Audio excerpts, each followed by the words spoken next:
You may notice in this week's materials that I have a little page here called Download. And you may ask yourself, why is that there? Well, if we download this script, it's download.php. And the intention is, generally, when we have a resume or any important thing that's on our portfolio site, and we want to have the user download it instead of viewing it with a browser, we use this script, specifically for resumes. It's one thing if I click on a resume, like here you see mm214.com, my own website, profile.pdf, which is my resume, right? But it's in the browser. There's no lasting memory of it. So it's better to override what the modern browser does because we want to have a lasting legacy of our material on the user's computer. And that's what this script does. It's download.php.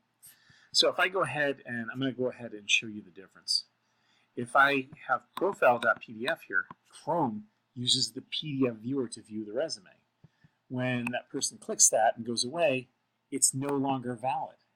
But if I have download.php here, you'll see that the link on the left, the file actually downloads, and I can go into my show and finder and click on the profile, and it'll open up in Adobe Acrobat, but it's a lasting file that's on the computer for that person to remember. This is important because if it stays on the server, then you may not get a callback. So the idea is to leave it there. So let me show you how this works. I'm going to go to my server, and this is the exact script that you have.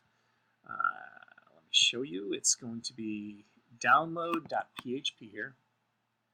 And basically, it's just a simple PHP script where you have a variable that equals the file name, preferably in the same directory. Otherwise, you'd have to point to, some folder / profile.pdf, but you have to have the content type. In this case, the header will be image PDF, or actually it would be application / PDF if you have it as a PDF file. PDF. And then we have content disposition attachment. This is the key. This is the key of, telling the browser, hey, make this an attachment and don't view it inside the browser window. And then I have base name file URL. Base name just simply means if there's a longer pathway, it will find that section. This is actually the name. So what I could do is say something like, Chris Secor's, your / parenthesis resume. Okay.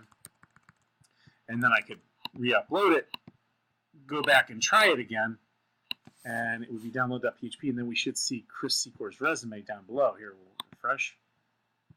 We're going to do mm214.com / download. There it is right there, profile.php. But the actual nomenclature, name itself, should be the value in this section. So I'm going to go ahead and kill my cache real quick. And we'll go ahead and I'm going to make sure that this is uploaded, by the way. So we're going to upload it. And then we're going to go ahead and kill our cache again. So I'm going to do DevTools. We'll let it load for a second. We're going to do an empty cache and a hard reload. And hopefully our new name comes out of the new file. So that variable is just simply, we'll make sure this runs.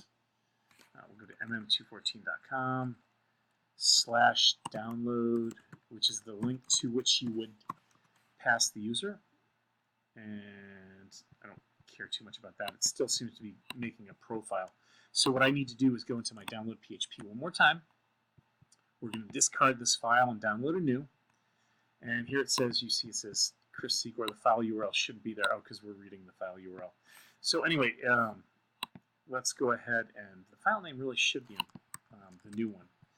Let's absolutely make sure our cache is empty. There it is right there. It did work the last time. So once the cache is gone, here's Chris Secor's resume, and you see it doesn't have a file extension. So one thing you want to make sure that you do is to make sure that the file extension is also there. So now this is the older version. Let me go ahead and run this one. So this would be Chris's resume.pdf. Okay, and we'll do underscores too, so we have good. Again, using that crazy word nomenclature. I'll move this, and we'll make sure there's no spaces at all. There we go. Let's do an underscore. And then hopefully we can reload, upload it again, and now it should have the the value itself. So we'll do download.php, and hopefully it runs. There we go. There's Chris Sigor's resume, and if I do show in Finder, you'll see that it opens up as a PDF now. And now the user can see that in his own computer. So that's what that download.php is about and why you want to use it. And this will come in handy when we have our resumes due next week in the last week of the course. And also before the portfolio show. So again, it's content type application PDF, whatever the name is of your script, and then you can have the name itself. So we're reading the file of profile, and we have these headers pushing the file to the user's computer.